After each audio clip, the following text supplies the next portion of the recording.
Okay, this is Thomas Freed on the Liberty Works Radio Network. This is the Truth Attack Hour, and yes, that's right. We're back. We're back with the Truth Attack. Okay, I got a whole bunch of stuff here that I want to try and get through tonight. I'm not sure if I'll get to all these stories, but let's just get right into this. We are the Liberty Works Radio Network, and we do need the support of the members of the listening audience to keep the broadcast network operating. So, if you enjoy the shows, the information, the lectures, the discussions, the revelations, the guests and hosts that appear on the other shows on the network, we sure would appreciate it if you could find your way over to the LibertyWorksRadioNetwork.com website, if you're not already there listening online, and get signed up as a monthly subscribing member, because again, to keep the network operating, we need your support. And of course, if you want to get fully informed on my favorite topic on this show, which is the maladministration of the federal income tax by the IRS, the DOJ, and the lower federal courts, basically since World War II, but by circuit court alleged precedents since 1980 that completely violate the Constitution. It's been a fraudulent system for over 60 years, folks. Find your way over to taxfreedom.com, get educated, start reading. If you know anybody that needs assistance answering IRS correspondence or answering the DOJ in court, send them to irszoom.com right there. And we'll help them out. Okay, so where are we? Well, we got a whole bunch of stuff happening in the news today, right? It seems like the major stories are about this Minnesota healthcare fraud, the Venezuela drug boats, bombing, which the Democrats are always upset about anything Trump does, even when Obama does it for 3 years. Oh, no, not a problem to bomb everybody in the Middle East, but take out the narco-terrorists killing Americans with their poison product. Oh, no, that's a problem for the Democrats. Naturally, they don't want to save American lives. They're for the foreigners, the narco-terrorists. Okay, let's start with the economy, which appears to be beginning to improve in almost every facet except for employment, which is still lagging behind the other aspects, but it's anticipated employment will begin to pick up for the American people and the economy will get stronger, and I'll tell you why. It's because interest rates are coming down. You know, the stock market is an all-time high right now. It pulled back just a week or so ago, and now it's almost completely made that back up, bouncing back. In addition to that, now there's $8 trillion in money market accounts sitting on the sidelines wondering what to do. They don't know what to do. But with interest rates going down, the 4% they're getting is going to 3%. And, you know, as the interest rate goes down, the money market accounts look less and less attractive. You got to put it somewhere. Where are you going to put it? In bonds at 4% or into a stock market that has good earnings? And although it looks high, with all the cash they printed, I think you've reached a new equilibrium. That's where the cash is going to park, is in the stock market. It can't sit at 3 or 4%. And the existing Federal Reserve Chairman's term is up in December. And the man that Trump is going to appoint, I think it was Bessent, they said, has advocated openly, or Myron has openly advocated for lowering interest rates. They understand the American people need to have lower interest rates in order to have access to capital to keep servicing the $38 trillion in debt. You can't service the debt if you can't borrow new money. It's always new money that pays off the old. That's the way inflation and paper money works. If you can't borrow, you can't repay. If you can't pay the debt, you go bankrupt and the country sinks into a recession and a depression until the cycle is broken.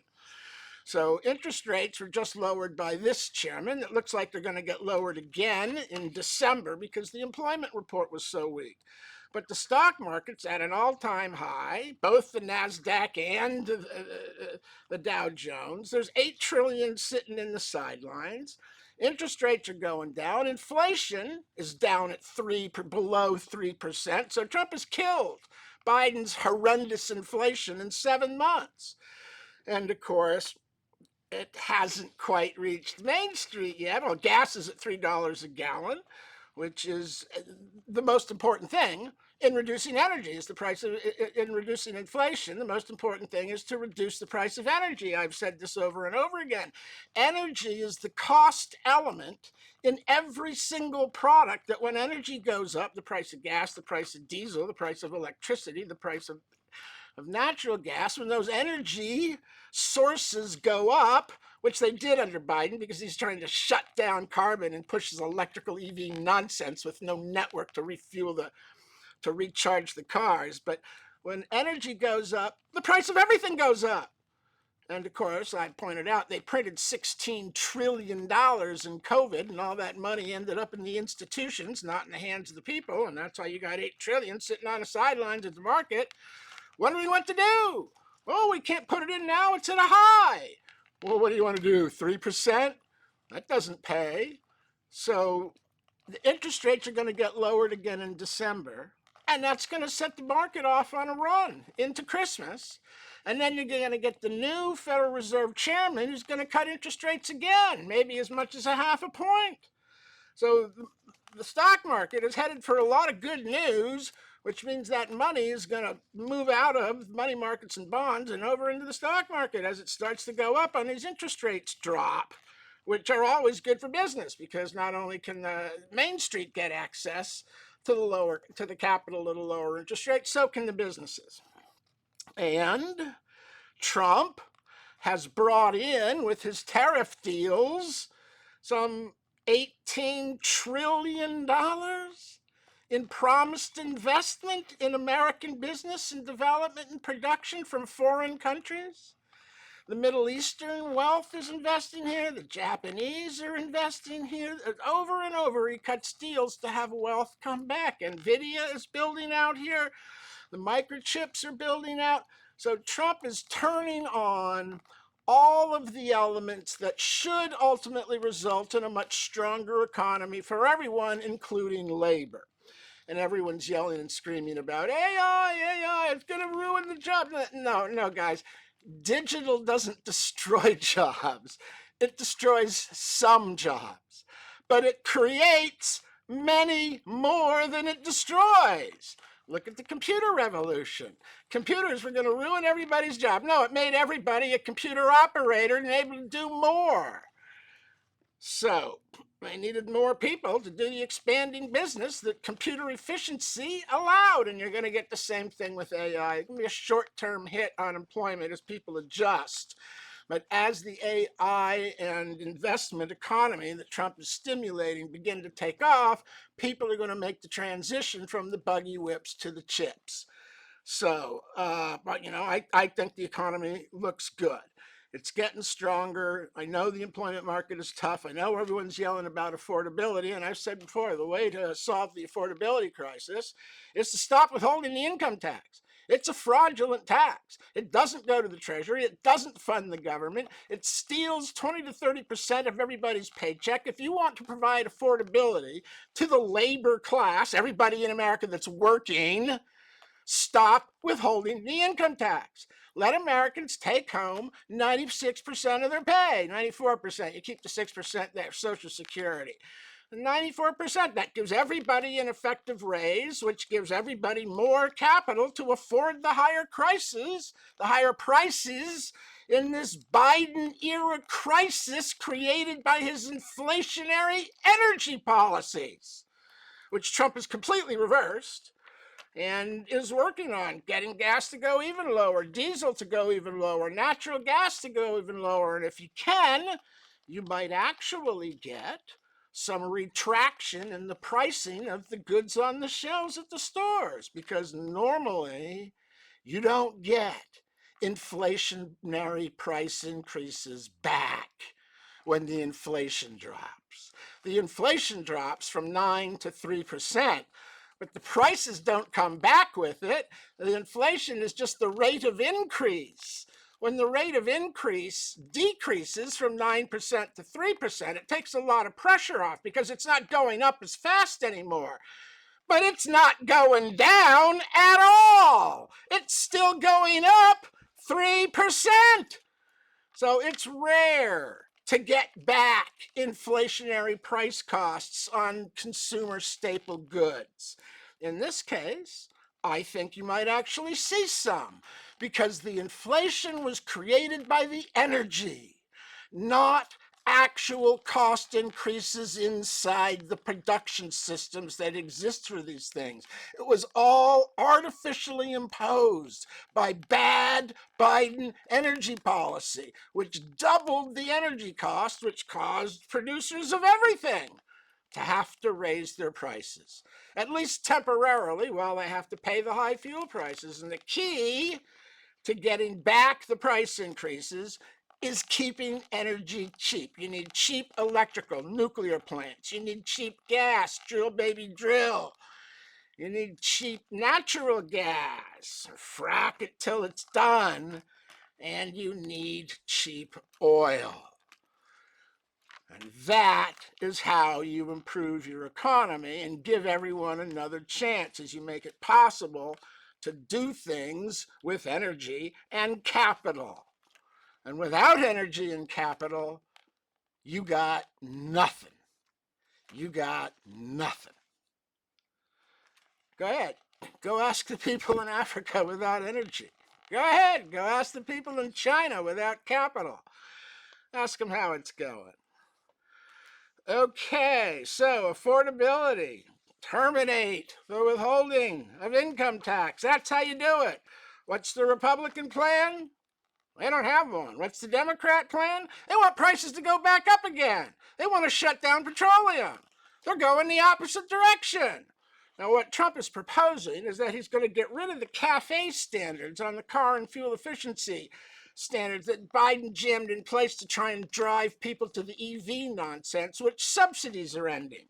So they're ending the EV push to EV. That was all nonsense. I told you at the time it was nonsense. Hybrid is clearly a better solution because you can use the existing fuel grid. You don't have to go looking for a charging station on the East Coast, which you're not going to find for 100 miles, at least not one that's empty.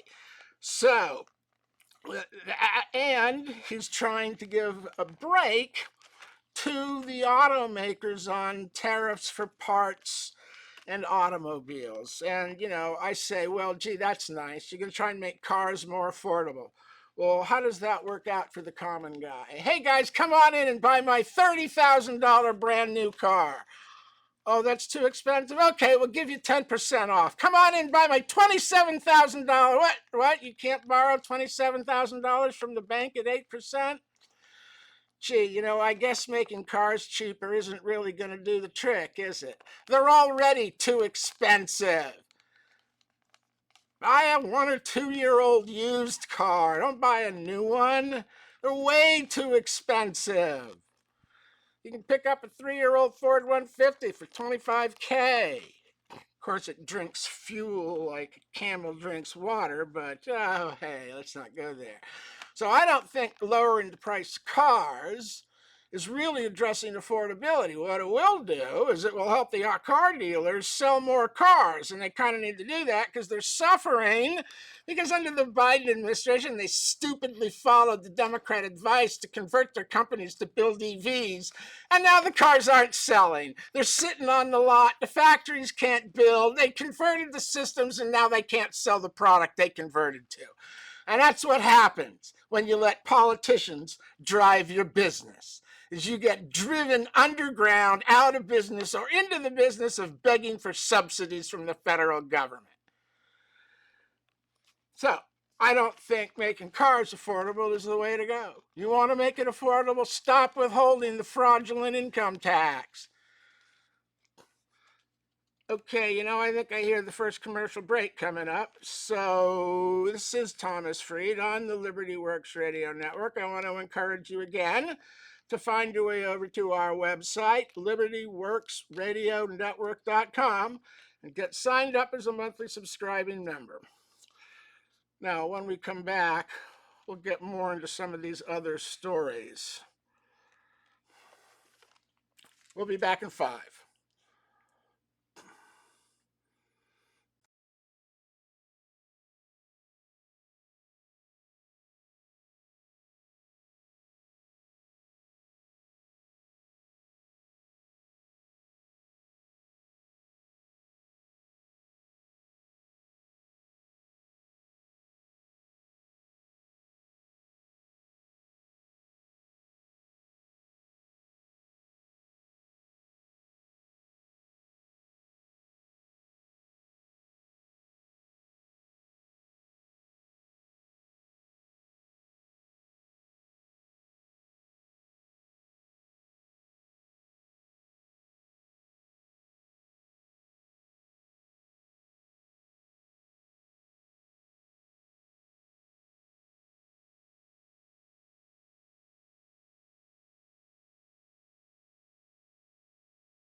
Okay, this is Thomas Fried on the Liberty Works Radio Network. This is the Truth Attack Hour, and let's just go ahead and get right back into this. When we left, I was saying the way to provide affordability to the American people is to stop withholding the income tax. And Trump has, in the last 24 hours, started teasing about no income tax. He's connecting it to the tariffs, saying we make so much money on tariffs, maybe you get a break on the income tax. But of course, that's not going to happen because he isn't really using the tariffs, as I said before, to raise money. He's using them as a leverage to get the foreign nations to the table to negotiate new trade deals that provide a level playing field. And in a level playing field, you can't have high tariffs on their imports. So those tariff revenues go away. They won't exist after the first year in substantial quantity because in order to have a playing level field, which is what you want, a level playing field, which is what you want, you don't want tariffs between countries and no trade. You want to promote free trade. But free trade means we get to trade in their nation. It's not just them trading here, which is the way it has been set up. Our products are locked out of foreign nations while they sell openly into ours. So Trump put tariffs on them to force them to the table to renegotiate the treaties to get them to drop their tariffs on us. In exchange, he'll drop our tariffs on them. And in the end, you end up with open trade between nations without nations being locked out of the other to the extent possible, at least with developed nations, which we're locked out of. We're locked out of Japan, we're locked out of Europe. We're locked out of a lot of places that are developed, but don't want our efficiency and our products sold there for whatever reason, sometimes legitimate, sometimes not. But again, the tariffs aren't going to replace the income tax. Income tax should go away because it's not a tax. All the money goes to the Federal Reserve Bank and the peonage system that exists in place of the system of taxation. It's all about servicing the 38 trillion in debt and convincing the Federal Reserve bankers that it's okay to keep lending trillions and trillions more to a bankrupt Congress because the American people are too uneducated to understand the money being taken from their paychecks isn't funding the government. It's servicing the 38 trillion owed to the private corporation that has the unconstitutional monopoly on currency and credit.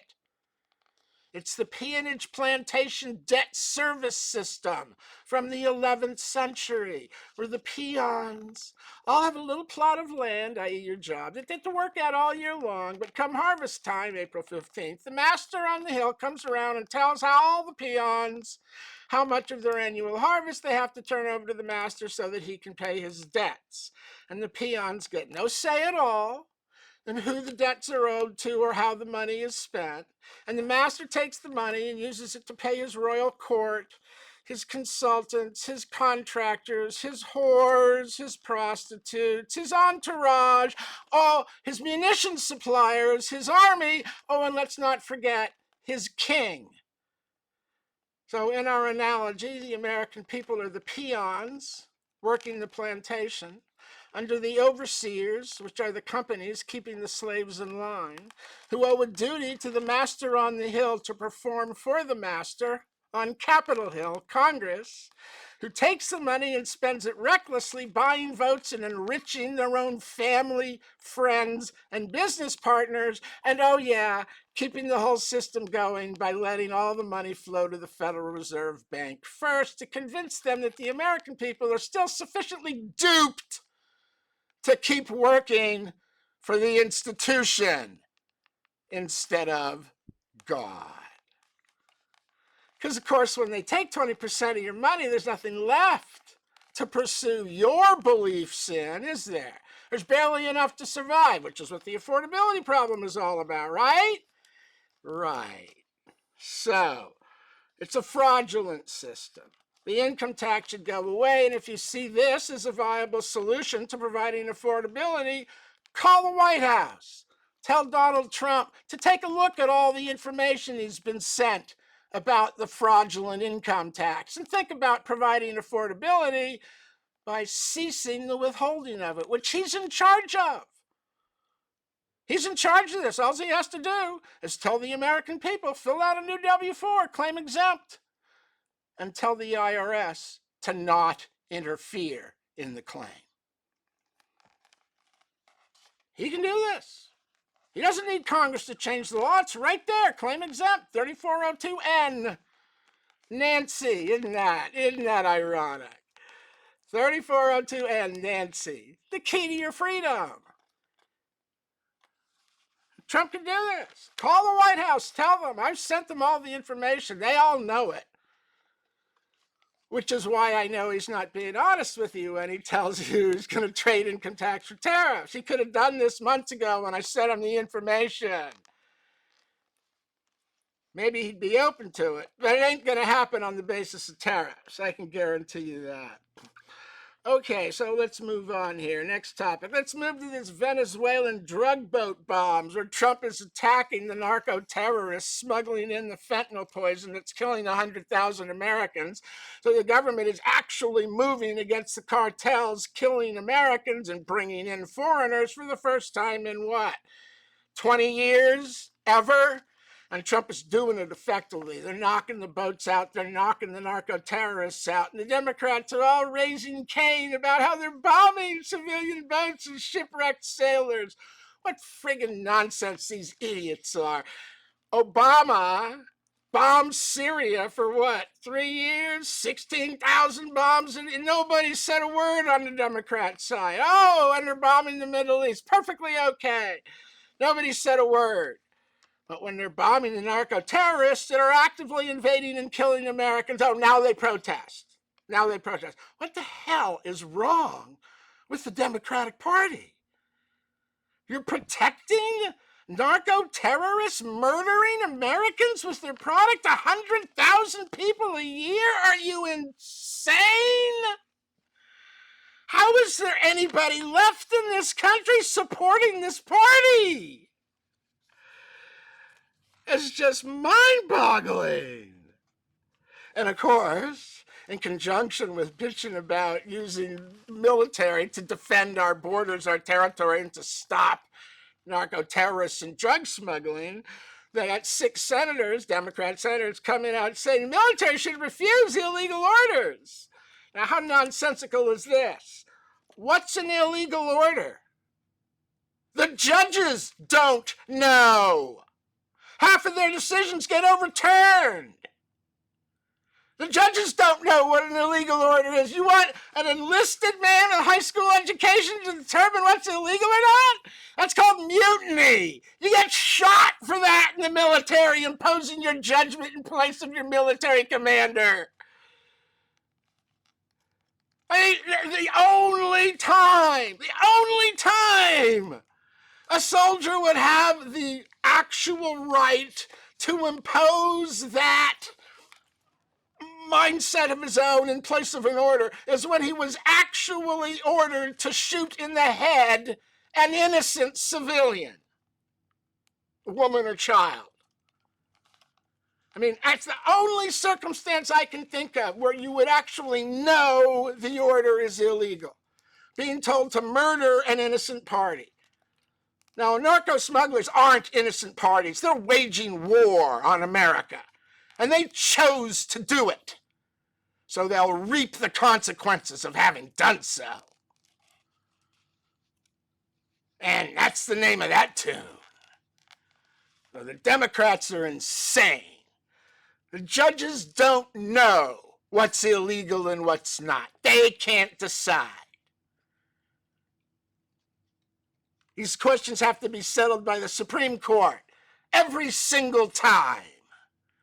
That you want an uneducated high school private to substitute his judgment for the Supreme Court.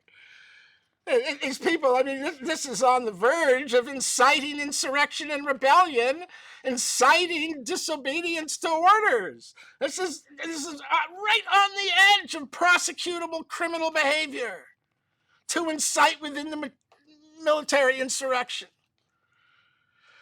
Absolutely mind-boggling. Absolutely mind-boggling. And it's being done by this guy Kelly, who was in the military. I mean, he knows this stuff. He's still subject to the military code. As a retired officer, he can be recalled and charged. I'm not sure they should do that, but this is absolutely insane for the Democrats to be bringing up this as an issue. Absolutely insane.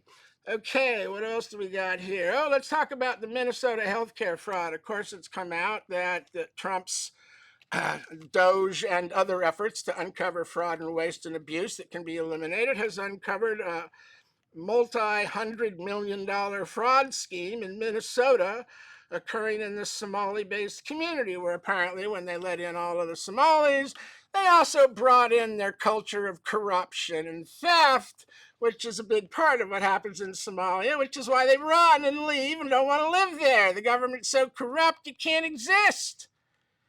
So they brought it here and used, at least, well, let's see, 76 different people from this community. And of course, you can't condemn all of the Somalis. Most of them are probably decent, hardworking people at this point, having been here for a while. And they were let in because of war circumstances that were real at the time. So, you just have to do a better job of getting these communities to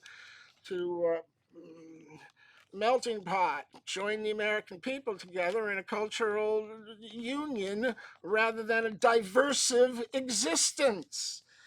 And the fraud is, looks like it's hundreds of millions of dollars dating back to the COVID era, and they were just passing out money to anybody that filled out a form. Well, it looks like they did, because my understanding is they had one social security number used in over 256 different individual filings, millions of dollars paid.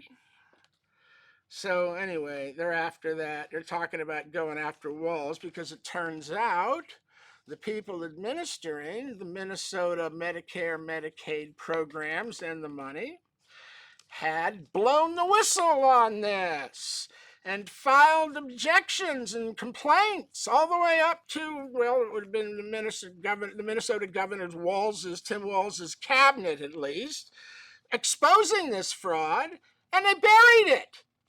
They didn't react to it. The reaction they got is the whistleblowers were penalized for calling out the fraud. Well, that's a crime, federally. I don't know if it's a crime under Minnesota law. Usually, if there's a whistleblower law, it's a crime to retaliate against the whistleblower because you want fraud exposed. You don't want people to be too afraid to speak up to end it, which is what Minnesota Democrats took as their path. Let's not examine the fraud. Let's crush the people complaining about it. Oh, naturally, they're racist because they're complaining about it with foreigners, the Somalis. Who cares who it is? Black, white, red, green? Mexican, Somali, American, if they're committing crime and conspiring to steal money, prosecute them. It's not about Somali, it's about crime. Good God, people, wake up. How can anyone vote for this party? Anything that involves a minority, oh, that's racist. It's not about crime. It's not about murder. It's not about gangs. It's not about smuggling. It's not about illegally entering the border. It's about racism. No, it's about crime. And don't tell me illegal aliens commit less crime than citizens on average. That's because the 1 to 10 million drug deals, the crimes committed by the illegal alien gang members that occur every single day on the streets of America, they're not reported as crimes. Neither party reports it as a crime, neither the seller nor the purchaser. But the crimes are occurring, and they're being done by illegal aliens. So don't tell me they're not committing the crimes. Their gangs are the crime. They've displaced the American gangs in these cities. All the crime is cartels, foreigners. And the Democrats sit there and defend it and protect it by preventing ICE from taking them away. How can anyone still be voting for this party? Okay, I hear the second commercial break coming up. This is Thomas Freed on the Liberty Works Radio Network. We'll be back in 5 with more.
everybody. This is Thomas Fried on the Liberty Works Radio Network. This is the Truth Attack Hour, and let's just get right into this. I'm going to switch topics here, but let's just add one more point to this affordability issue, that going to housing. I say the way to make housing more affordable for the American people is to let the American people who are borrowing money or need to borrow money to purchase a primary residence up to some number, say $150,000, $200,000 for that primary residence, borrow directly from the Federal Reserve Bank at the prime rate, 2 to 2.5%, 3%, just like the government.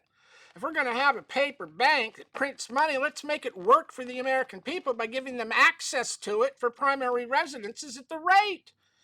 And you can do these 2% loans on 15-year terms and make them assumable, so that the next purchaser assumes the 2% loan, and whatever additional costs there is can be done on separate financing.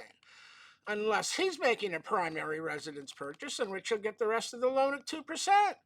And by making the loans affordable to people at 2%, you make it possible to buy a home. Because right now, 8%, 7%, the rates are too high. You can't afford it. You end up paying over $200,000, $250,000 on a 30-year term to the bank, in addition to the $150,000 that you borrow.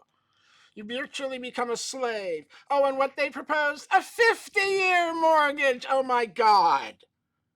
No. How about a 2% interest rate? That 50-year mortgage? 2% interest rate.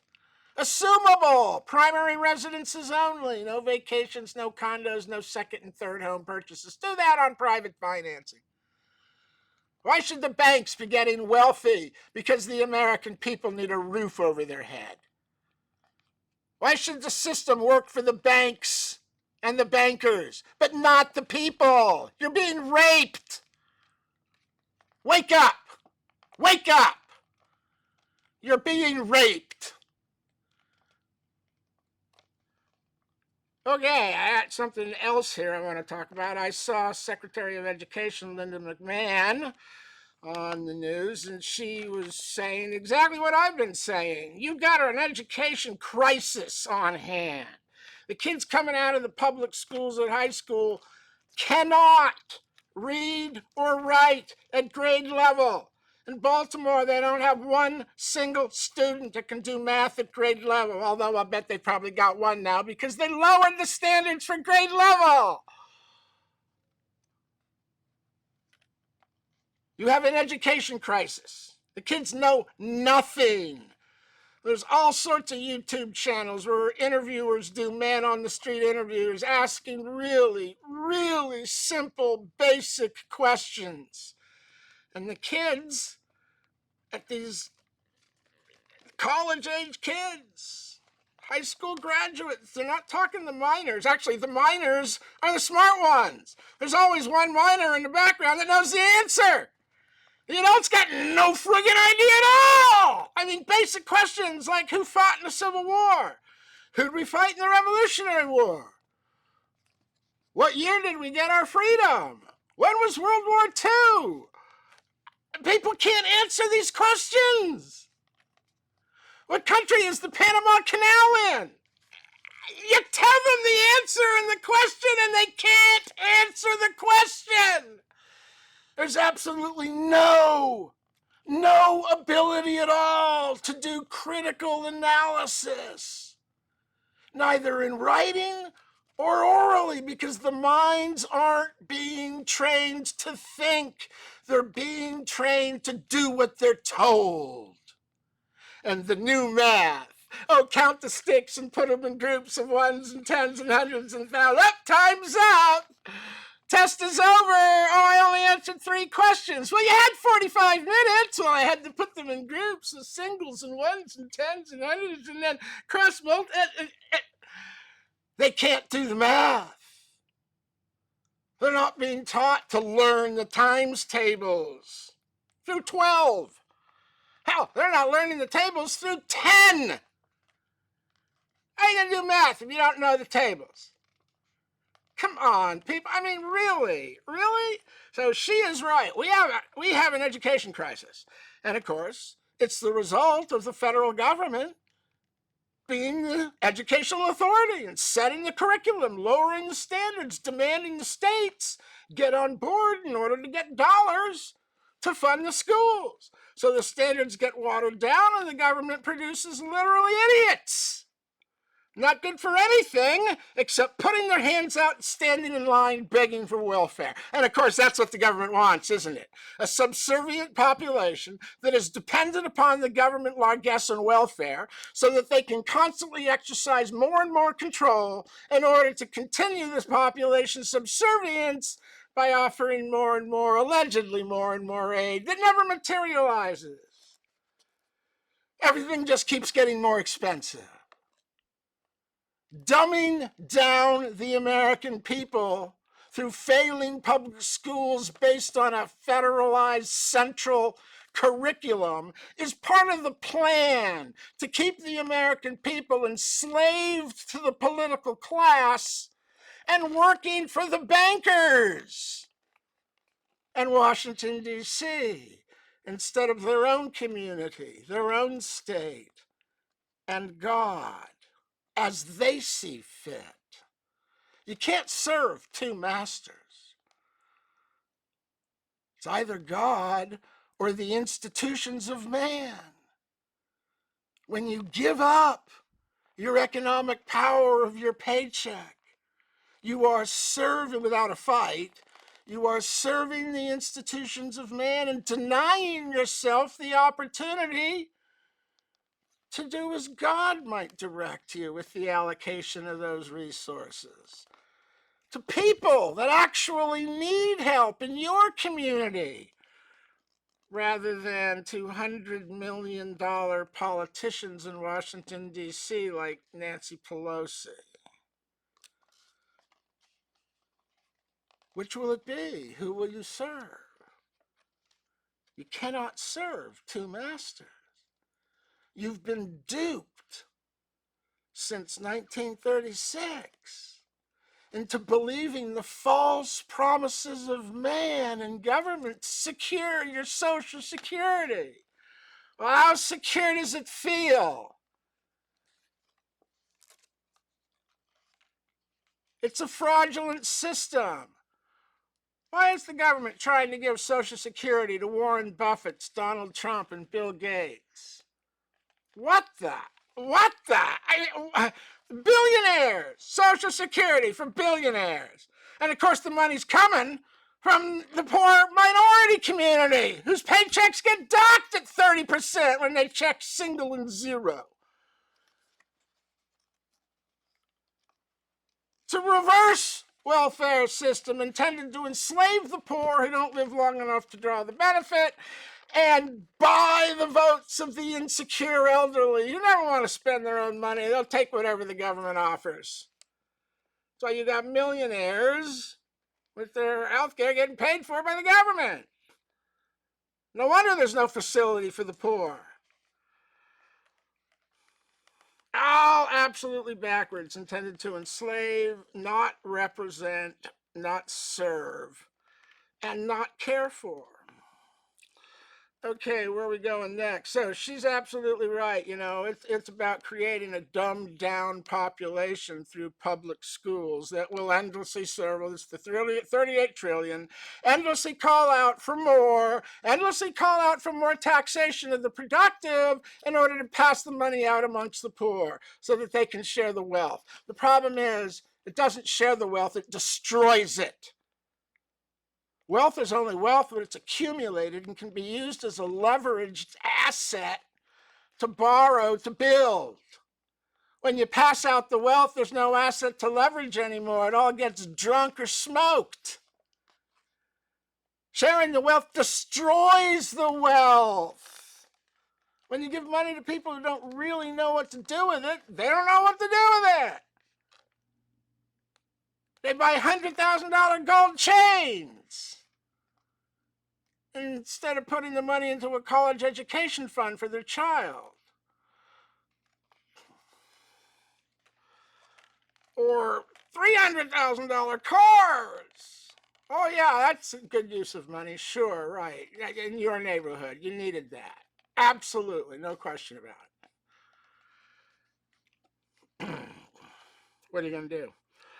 Okay, so we still got the Supreme Court decision coming up on Trump's tariff laws. And as I said, this is going to be tricky because you need law to write tariffs, but you also need the power and policy to deal with situations and to bring foreign countries to the table. So it'll be interesting to see what they do with that. And let's talk a little bit about this last thing, which is the courts are starting to really make stuff up, let me tell you. The 10th Circuit has said that they don't want to address the question of direct taxation versus indirect taxation because it's such a difficult question to understand what's direct and what's not indirect. Well, let me tell you, you guys are idiots. You're idiots. Let me explain it to you. A direct tax is a tax that is unavoidable. It's imposed because of your existence or possession of property. It's imposed on persons and properties or revenues earned by the person wherever it is unavoidable. A direct tax is unavoidable. You work, you owe. You live, you owe. You breathe, you owe. You drink, you owe. It doesn't matter that these are all things you have to do to live. That's direct taxation. There's no direct taxation unless it's apportioned to the several states for payment. They cannot demand citizens pay a direct tax. That's what's in the Constitution. That's what the Supreme Court said a year ago and more. What they've been doing is taxing you directly. It's a constitutional fraud. And the lower courts are too confused to know what's direct and what's not direct or indirect. Direct taxes are unavoidable. Indirect taxes, on the other hand, are taxes on activities or transactions that can be either completely avoided by not engaging in the taxed activity, because the federal government is allowed to tax everything, only certain things, subject to impost, duty, and excise. So indirect taxes are taxes that can be avoided, either avoided completely by not engaging in the taxed activity or transaction. Don't buy the alcohol, tobacco, or firearms. You don't want to be taxed? Don't buy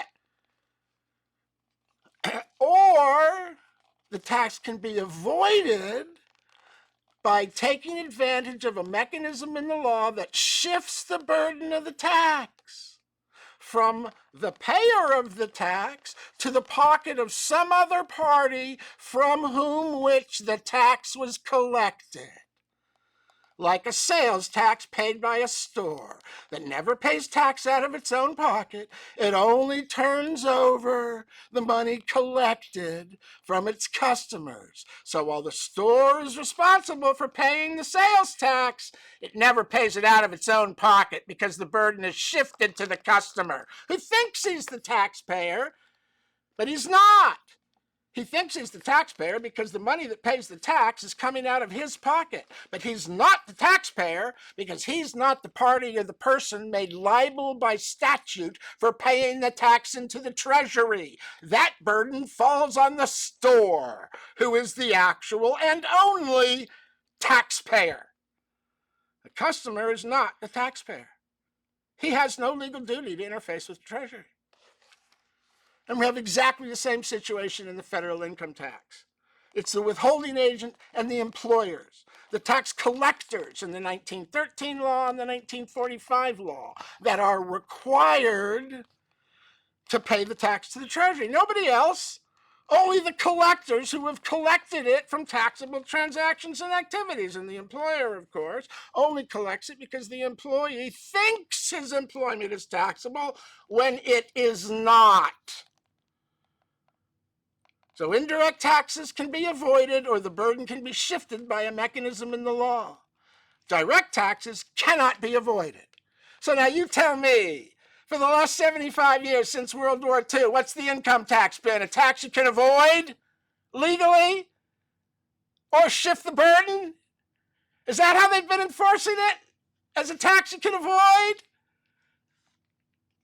Or is it a tax that it's absolutely unavoidable? You work, you earn. It's a direct tax and it's a fraud. We'll be back in next week with more.